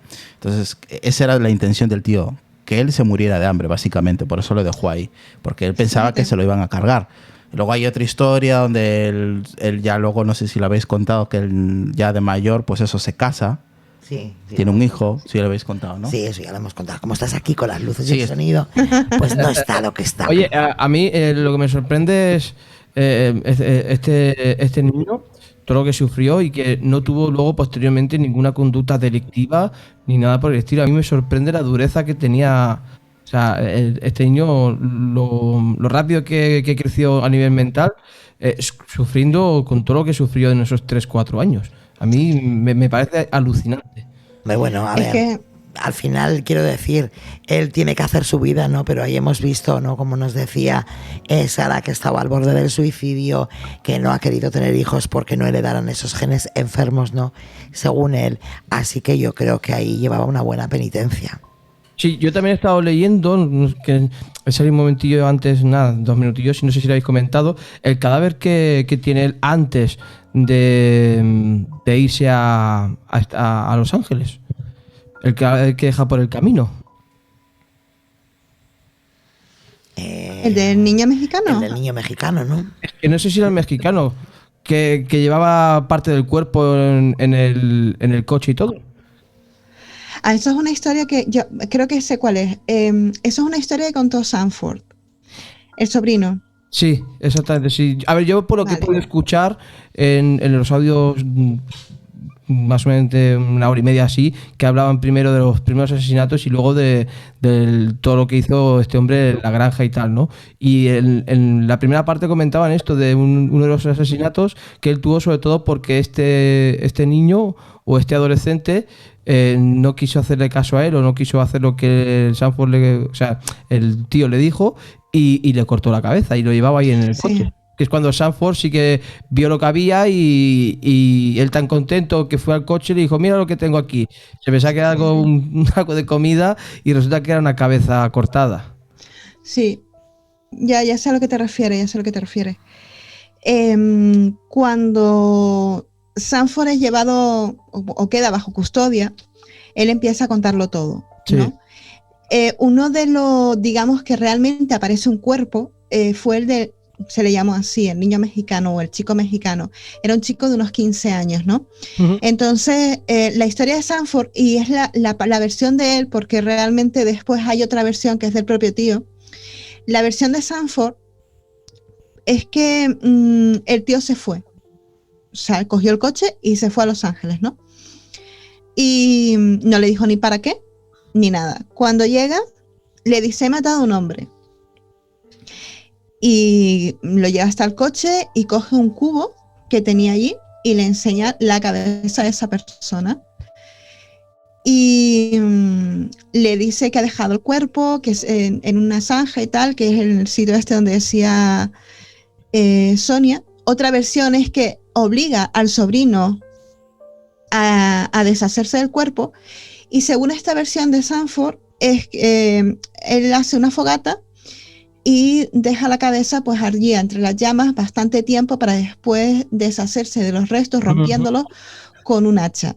Esa es la versión que yo también he escuchado, exactamente. Vale, esa Que sale en el libro lo que ese que quema, comentaba. sí, que queman la cabeza y el cuerpo sí que lo tiran vamos, en un Donde ellos barrizal. tiran la basura, sí, Sí, en un en un vertedero. barrizal. O sea, que luego se lo encuentra el perro de un pastor. No, esa versión ya no lo sé porque esto lo leí yo en el libro este Sí. y lo que decían básicamente es que habían molido los huesos, así que poco habría que encontrar, pienso yo, no estoy segura, y además lo habían puesto en sacos con el resto de las cenizas y basura y tal, y lo habían llevado al sitio donde solían ellos tirar la basura. Ah. Esa es la versión de Sarford. La versión del tío es que él había matado a alguien a quien conocía, era un chico de 15 años, incluso daba un nombre, pero realmente por ahí te vas a encontrar el chico mexicano porque realmente no se está seguro de quién es porque no se le pudo identificar y nunca se encontró la cabeza porque se había deshecho de ella. Según Northcott, se llamaba Alvin Gocea o Gocía o algo así, y en algunos sitios pues es un nombre un poco extraño, la verdad. Así que yo creo que sería González, que también es un nombre que había encontrado por ahí, y yo creo que sería González y esta es la forma que él tenía de decirlo. Se cree que puede ser este niño que por lo visto lo estuvo ayudando en la granja y tal, pero según él sabía demasiado. Y se lo cargó, en este caso le disparó. Pues sí, ahí está, ¿no? El chico mexicano, el mexicano descabezado, ¿no? Que es Sí. cómo se conoce a esta víctima. Uh-huh. Y durante el juicio, que es lo que te quería contar antes, pues claro, sube como testigo, pues Sanford. Uh-huh. Y el fiscal empieza a preguntar qué es lo que había pasado en la granja, él empieza a contar y empieza pues eso, a contar su infierno. Y empieza a decir pues que había sido violado, que cada vez con mayor frecuencia, que precisamente en los momentos en los que traía algún niño pues él se libraba, ¿no? Pero que además lo maltrataba físicamente y era porque al tío le daban ataques de furia, pues porque no había trabajado bien según él, porque era perezoso, por lo que fuera, y le solía golpear pues generalmente con un cinto, o le tiraba cualquier cosa a la cabeza. Le tiró un cuchillo en una ocasión, provocándole también una herida. Y entonces el fiscal le dijo, bueno, ¿tienes marcas? Y él dijo, sí. E incluso le echaba agua caliente en la espalda. Dice, ¿tienes marcas? Dice, sí. Y en el estrado le hace quitar la camisa. Y el niño estaba completamente marcado. Estaba lleno de cicatrices, tenía las marcas de las quemaduras y estaba completamente lleno de cicatrices. O sea, yo ahí ya me quedé hecha polvo pensando en la vida de esta persona, pensando que había adoptado, porque decía, es que yo tengo que tener la maldición de mi familia. Y la verdad es que le destrozó la vida. Él ha destrozado un montón de vidas, este tipo destrozó un montón de vidas, ¿no? A su paso, pues, no solamente las de sus víctimas, sino las de los familiares y sus propios familiares, ¿no? Para que después venga Winifred y lo ayude con el famoso telegrama. Decía también que se dio cuenta de que cuando le golpeaban y todo, que mientras más gritaba o más se quejaba, el tío paraba. Ese fue su mecanismo con el tiempo, para que lo dejara antes. Sí, bueno, también, pero que también A le gustaba ver. que también el tío le ponía para que le pegase al mismo tío. ¿Qué pasaba? Porque, claro, pero dices, porque claro, el tío se excitaba con el dolor del sobrino, entonces claro, antes llegaba el clímax, cuanto más gritaba el niño y antes, bueno, pues y se quejaba, ¿no? Pues él terminaba. Entonces ya le dejaba tranquilo. Qué gente, por Dios, de verdad. Sí, no, pero que él obligaba a que su sobrino también le pegase. Sí, pero menos, Lucas. Sí, no, claro, cuando se este era cansaba muy decía, listo, ponte sí. tú, ahora te voy a atizar yo a ti. Sí, Era sí. muy listo. Bueno, pues no sé si Sara quiere apuntar alguna cosa más o lo dejamos aquí. Quería apuntar dos cositas. Venga, apunta y dispara. Quien dice dos, dice tres. Pero voy a resumir mucho, ¿vale? Es que a mí el juicio me llamó mucho la atención. Subieron dos niños a declarar, un niño de 10 años, que un poco dijo cómo era el modus operandi de él en ocasiones, ¿no? Era oportunista. Este niño estaba esperando para entrar al cine o estaba con los padres. Cuando él subió al estrado tenía 10 años. Cuando ocurrió esto realmente no sé exactamente lo que los años que tenía, pero era un niño pequeño. Lo que ocurrió es que él intentó pues decirle, oye, quiere ganar un poco de dinero, en un momento en el que el niño estaba separado de los padres, cosas que suelen ocurrir, que te despistas un momento y tu hijo se separa de ti, ¿no? Y el niño le decía, bueno, no, déjame, no le hacía mucho caso, ¿no? En un momento dado, él le dice, oye, tengo un perrito en el coche, ¿quieres venir a verlo? Y entonces el niño va, un niño pequeño le va a enseñar un perrito, ¿no? En ese momento, cuando abre el coche, creo que sí tenía un perrito, y en un momento dado le empieza a decir que si quiere venir con él y tal, el niño no accede, pues él dice, pues mira, me da igual, y lo coge por el brazo. Entonces el niño empieza a gritar, ve al padre, providencial el padre, y entonces Northcott se asusta y lo suelta. Cuando el niño llega hasta donde está el padre, le cuenta la historia. El padre encuentra a Northcott, empieza a perseguirlo, tenía una navaja, por cierto, empieza a perseguirlo, pero no logra dar con él, al final se le escapa y se libró, ¿no? Se libró de esta, pero subieron al estrado tanto el niño este como el padre y aseguraron que esa persona que había intentado llevarse al niño había sido Stewart Northcott, ¿no? Y hay otro chico ya más mayor, porque me da que a él le gustaban de edades pequeñas hasta los 15 años, hasta adolescente. Él parece que tenía cierta fascinación por un niño que se llamaba Philip, al que le daba clases de piano. Pero ese, no sé si mantuvo relaciones con él o qué, pero ese no le hizo nada, ¿no? Ese se mudó, y cuando se mudó estaba muy rabioso y le pegó con más ansias a su sobrino, porque realmente estaba rabioso, ¿no? Pero había otro niño que se llamaba Stephen, que ya tenía 15 años, y Stephen era el hijo de un hombre que era mecánico, ¿no? Él se hizo muy amigo de la familia, contándoles un montón de mentiras, hablándole de negocios que quería hacer, y poco a poco fue convenciendo a Stephen para que se fuera con él, para llevarlo a tal sitio o a cual sitio. Y Stephen, pues al final confesó que sí, que le había realizado tocamientos, que no había llegado a otro tipo de relaciones con él, pero que sí, que habían estado en un hotel, había estado desnudo con un hotel, pues le había realizado una serie de tocamientos, ¿no? Y que era él, evidentemente, o sea, demostrando que él hacía pues este tipo de cosas, ¿no? Y entonces aparece cuando ya llega casi al final del juicio, en el que él se defiende pues desastrosamente. Él hace ahí un espectáculo como estamos acostumbrados a ver. Si recuerdan, cuando hicimos el caso de Rodney Alcalá, que se defendió y se preguntó a sí mismo, pues hizo lo mismo. Fue un show, sí. Me encanta, Pues me encanta porque exactamente lo mismo. hablan en tercera persona. Usted no sé qué. Y el otro se responde. O sea, me encanta, hija. Me encanta que me hagas esa pregunta. Me encanta que me hagan esa pregunta, pero sale mal siempre. O sea, ya os lo digo.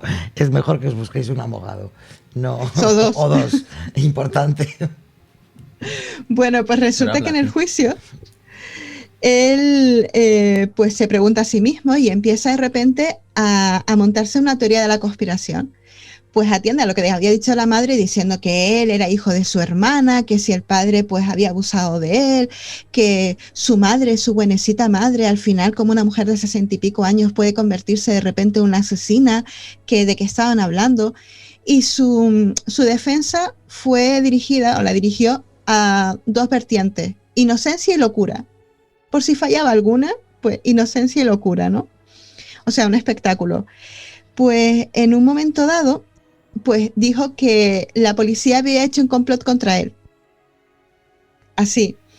Después dijo que esto había sido un complot de la mente calenturienta de su sobrina y de su sobrino, que también estaba metido el padre, que era una persona inocente, pero que bueno, que el padre era una persona que estaba aburrido de su mujer, que quería el divorcio, y se unió a la sobrina, que era una chica que quería notoriedad, y a su sobrino, que estaba medio chiflado porque leía muchas historias de detectives y de misterio.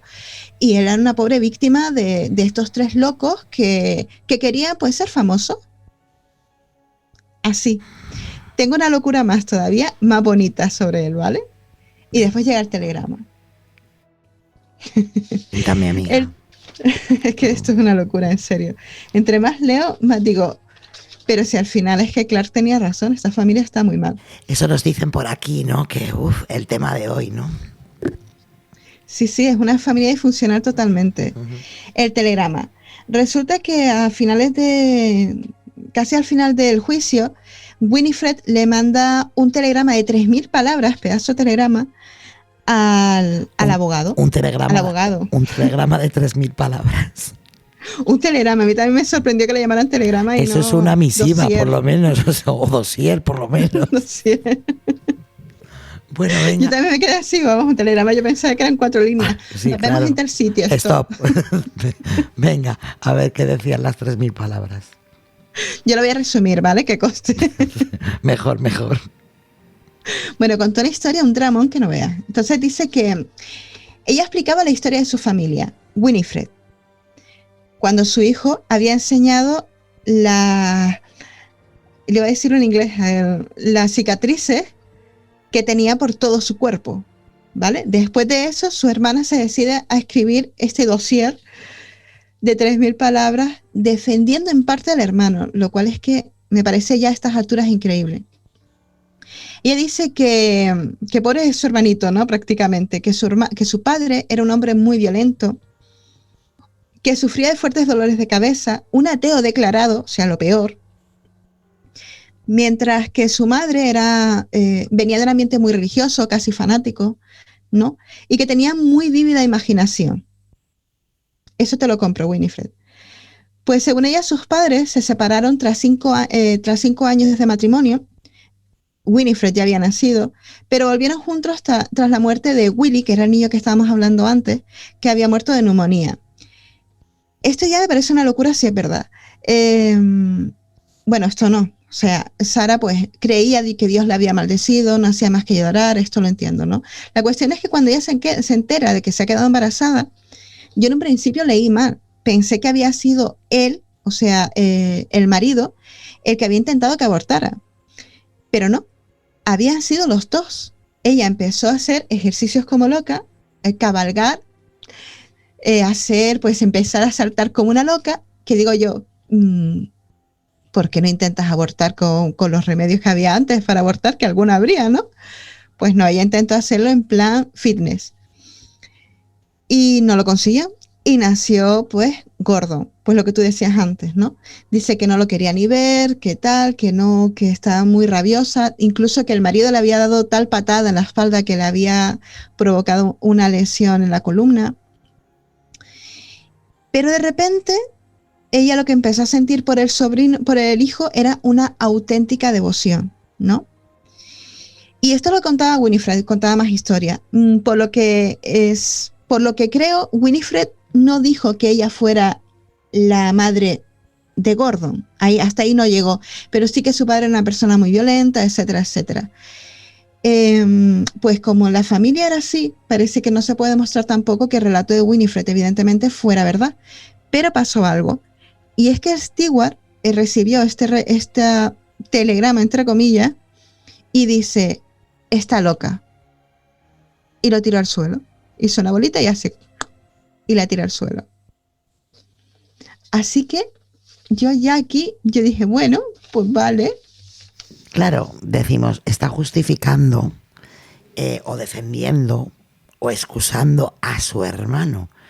Y resulta que no está defendiendo a su hijo, ¿no? Que es el que ha sido violado. Pero claro, si ahora le damos la vuelta a la tortilla, que es como yo empezaba al principio, que decimos, una madre, por muy asesino en serie que sea su hijo, al final siempre termina yéndole a ver o siempre termina... Claro. Y si en realidad también era su hijo ¿no? Y lo que intentaba era, bueno, pues que la pena no fuera tan... Es que claro, no sabemos si es verdad o no, porque es que no hay tantas historias de si fue violada y en realidad también era su hijo. Es que no lo sabemos. Es que toda la familia parece unida en la mentira, es una cosa muy extraña, ¿no?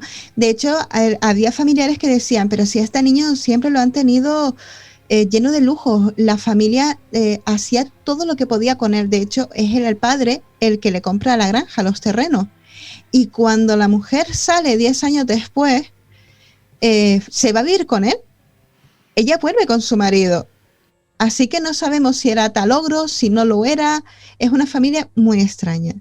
Y ahora viene ya el remate, que es que te vas a reír. A ver, sorpréndeme, amiga. Bueno, te vas a sorprender. Pero Vamos aquí voy a leer un comentario, Sara. Vale. Mi hat de J dice, no consiguió abortar, pero mejoró bastante su forma física. Sí, desde luego. Sí. Mucha gente. Fitness. Sara, es que esta gente es como... eso es lo que se suele decir, de que no hay mejor mentira que la que se cree uno mismo. Bueno, pero vivir se en lo tu creían propia todo. mentira. Sí, no, vivir en tu propia mentira. Esta familia vivía en su mundo paralelo, ya te lo digo, porque vamos. Conozco muchas personas que viven así. Yo te digo una cosa, yo no entiendo a Winifred. Yo veo que mi hija me viene contando una historia, yo por si acaso voy a buscar a mi hijo, y que tu hijo se quite la camiseta en un juicio y todo el mundo le vea las quemaduras, que el cuerpo lo tiene lleno de cicatrices de latigazo, de haberle pegado con el cinto, de que le arrojó un cuchillo y tenía una herida de un cuchillo, tenía la cabeza llena de cicatrices también porque el tío le tiraba cualquier cosa que encontraba y se la tiraba a la cabeza. ¿En serio voy a escribir ese dossier para mandárselo para ayudar a este ser? Yo es lo que mato. hay cosas... Me lanzo. Claro, hay cosas que no tienen ni excusa ni defensa, quiero decir. Aun en el supuesto que él fuera su hijo víctima de esa violación que decíamos, tú puedes querer mucho a tu hijo, pero hay cosas que son indefendibles. Entonces, frente a otro, además, frente a otro hijo, ¿no? Que estás viendo lo que ha hecho este ser con él. Yo creo que hay cosas que no tienen defensa. Claro, yo lo veo desde mi punto de vista, evidentemente, ¿no? A ver, que y a ti te pasa... No, pero al final quiero decir que iba a decir, nos puede pasar a cualquiera, ojalá no, que no tengamos un hijo, un ser de estos, ¿no? Pero entiendo que, bueno, pues vas a estar con tu hijo hasta las últimas consecuencias, pero hay cosas que son indefendibles. Tú podrás querer mucho a tu hijo, pero no puedes justificar en lo que ha estado haciendo, ¿no? En este caso a su hermano hijo. Sí, pero es que, hijo, porque no sabemos pero es que, claro, su adoración. Entonces llega un momento en que la adoración hacia un hijo pierdes la perspectiva. Ahora hablaba de la hermana, como no sabemos bien si es hermana o madre. Pierdes la perspectiva, no lo sé. Claro, él llega un momento en el que dice, en el juicio dice, yo soy hijo de mi hermana, pero esta mujer adorable que era Sara, me ha criado, me dio un nombre, me ha criado como si fuera su propio hijo y tal. A ver, yo creo que no era hijo de la hermana, sinceramente. No se puede demostrar, es mi opinión. Yo también, Yo creo que yo no. pienso que era víctima, o sea, era hijo de Sara. Y bueno, esto es una de las tantas mentiras que intentaron, bueno, pues colar ahí. Y pues bueno, pues no coló. Evidentemente no, va a ser que no. Bueno, sorpréndeme. Venga, te sorprendo. Tú sabes que hay ciertos asesinos en serie que llega un momento en el que dice, este es mi momento de fama, voy a ser una estrellita. Él era así. Y se ve en la foto que él era así. Llegó a escribir a los periódicos. Oh, qué extraño, ¿no? Pues es que esto fue increíble. Dice que los contribuyentes del condado de Riverside, que es de donde era él, entre los que él se encontraba, él estaba en la cárcel, ¿eh? No le gustaba la idea de gastar dinero en juicios falsos, en esta farsa, ¿no? Necesitamos carreteras y puentes, no ridículos y caros juicios criminales. Todo el caso es simplemente un esposo insatisfecho que busca el divorcio, una joven loca por notoriedad de quien, a ver, perdona que no entiendo mi letra como Rajoy, de quien vino todas estas ideas, y un chico perezoso y estúpido, medio chiflado por leer muchas historias de detectives y muchas películas del oeste. Es difícil creer que una amorosa madre, una trabajadora, se convierta en asesina. Y él sigue con esta historia, ¿no? Diciendo que él es contribuyente y, oye, estos juicios nos hacen gastar un dinero, que esto es una farsa. Qué cara mal dura. Sobre mí. Qué cara madura. Muchas desfachatez por su parte. Que necesitamos puentes, no mis juicios. Sí, Pues claro sí, que total, sí, hombre. él no iba a usar ni los puentes ni las carreteras, porque de allí, desde luego, gracias a quien fuera, no salió vivo. Y bueno, pues no se perdió mucho. En fin. Una pregunta, dime. fuera de este tema, para irme del episodio tranquilo. ¿Alguna vez vais a ser Ted Bundy? Eso es cosa secreta. Secretito, secretito. Pero que eso es básico, ¿eh? Nosotros lo básico, Pero Ted Bundy mola. pues ya, pero cosas de Es esa- básico, Irra, es un básico. Sí. Eso lo dejamos ahí. Vale, Nosotras vale, Nos tomamos pero- nuestro tiempo. Bueno, pues hasta aquí el episodio de hoy. Nos vamos a ir despidiendo, empezando por Lucas. Últimas reflexiones, redes sociales y podcast. Bueno, a ver. El tema de la policía, sobre todo, es que eran de tiempo los que eran, ¿no? O sea, si nos quejamos de los años 70, de los años principios del siglo XX, si mal no recuerdo, la policía todavía estaba más despistada todavía. O sea, ahí, con tal de tapar las cosas, pues mejor. Y si hay que incriminar a otras personas, pues que, dicho así, que se jodan y que paguen justos por pecadores en este sentido. Pero bueno, por suerte este hombre falleció en su momento y fuera, ya está. No, lo malo que en la historia se va a repetir y se repetirá, seguro. O sea, se ha repetido y se repetirá. Eso es lo único malo, lo lastimoso del ser humano. Y nada, ya sabéis que a mí en Twitter como @dracoteco85, aquí por supuesto, en Los Sábados Mando Yo, en Apelianos, Voces Nocturnas y La Manzanita Accesible.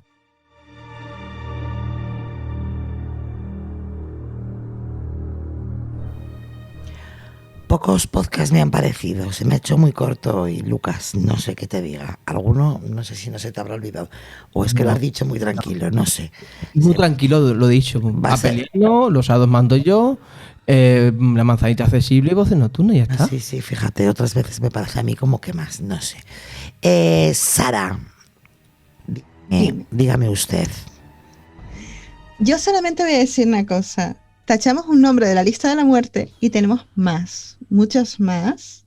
Y hay uno cuyo nombre empieza por T, pero no voy a decir quién es. Pues Ted Bundy. ¿Ah? ¿Cuántos habrá? ¿Cuántos habrá cuyo nombre empiece por T? Anda, que no habrá gente. Unos cuantos. No habrá gente que no empiece por T. Nuestra lista de la muerte Vale. no es pequeña, ¿eh? Yo tengo una libreta negra que es de amarillo fosforescente llena de nombres. Presente es nuevo negro. Es el nuevo negro. El amarillo fosforito es el nuevo negro. Y está llena de nombres. Con eso tú lo has visto así, de lejitos. O sea, no miento. Está llena de... Bueno, además, mira, está aquí, que la voy a enseñar, hombre. Y creo que de vez en cuando vamos pasando por ahí. Mira, ¿ves? Yo no miento. Aquí está. La libreta negra de la muerte. La libreta negra La de lista muerte, interminable. llena de nombres. Aquí está. Aquí no es la historia interminable, es la lista interminable. Así que... Y sorpresas. Van a venir sorpresas, Sara. Pero son sorpresas que no podemos desvelar, porque si no, no serían sorpresas. Tenemos proyectos. Muchos, varios proyectos. Uy, por Dios, que se me cae toda la aparatología, hija. Dime, Sara. Espera. Perdón. Bueno, te digo, me vas a preguntar dónde me van a escuchar, ¿no? ¿Dónde me pueden escuchar? A ver, yo te voy a... Mira, esto es como si fueras nueva, ¿no? Dime, Sara, ¿dónde te pueden escuchar y dónde te Es que pueden me haces seguir? reír y me pierdes, mujer. Es que soy muy graciosa, hija, ¿qué voy a hacer? A ver, me pueden escuchar en Crónicas de Nantucket. En los sábados mando tú. Mando tú, no mandas tú cuando me dejas. Y a ver, que tenemos grupo de Telegram, mira, me he adelantado. Muy bien, el grupo de Telegram de mira, Crónicas de Nantucket, muy bien. Gracias. Venga. Y a mí me pueden seguir en Twitter En Twitter, como Dama Oscura 1888. porque las fechas... Son importantes. Ay, qué majas somos, de verdad. Ay, que Crónicas de Nantucket tiene grupo de Facebook. También Y nosotros también tenemos Facebook. tenemos Facebook. Instagram. También tenemos Instagram. Ah. Y damos una pala de oro. YouTube. Y tenemos YouTube. Ay, Y qué aquí abandonados. los directos de Twitch van a YouTube, porque ya sabes que a los 15 días Twitch Es los verdad. elimina. Entonces, para tenerlos ahí, lo podéis seguir en Los Sábados Mando Yo en YouTube. Eso que también leo los comentarios de YouTube. Los buenos, los malos y los regulares. Ay, deditos arriba. Y los de para abajo Que también. a las Canarias nos gusta, ¿no? los de para abajo también me gustan. ¿Eh? Siempre es conveniente tener alguno. Bueno, Isra, te toca la despedida. Nada, un placer estar por aquí y la verdad que me ha gustado mucho el episodio, aunque he intervenido poco porque estaba aquí mirando cosas. Pero sí, ¿ves cómo sabía la historia? Bueno, luego te lo escuchas. Sí, no, pero sí ya sabía la historia. No, pero como no has estado ahí atento, seguro que luego descubres cosas que no Nah, sabías. sí, estaba bien. Bueno, pues A me ver alegro. si pronto traéis a Ted Bundy. Uy, qué pesado eres con el Ted Bundy, que no nos interesa. Vale. Eso lo hacen otros. Hijo, qué básico todo. Ay, por Dios. Yo a este hombre de verdad le cuento las cosas y es como hablar con la pared. En fin, luego hablaré con él en privado, que le voy a leer la cartilla. Ay, Dios mío, gracias a todos por estar ahí, a los que han estado en Twitch, en Telegram, a los que nos habéis escuchado en directo, a los que nos escucháis en diferido, a los que nos mandáis, bueno, pues esos comentarios buenos, a los malos y a los regulares, que sepáis que pienso contestar a todos. Me podéis seguir en Twitter como @SonyX con $X1, en @los sábados mando yo, en Instagram igual, en Facebook igual, los sábados mando yo. Así que ahí podéis comunicaros, bueno, pues tanto con Sara como conmigo, con Leisuri, que está ahí siempre atenta a las redes sociales. Ay, pues nada, me lo he pasado bien dentro de lo mal que se puede pasar con estas cosas. Así que, lo que siempre digo, me llamo Sonia y los sábados mando yo.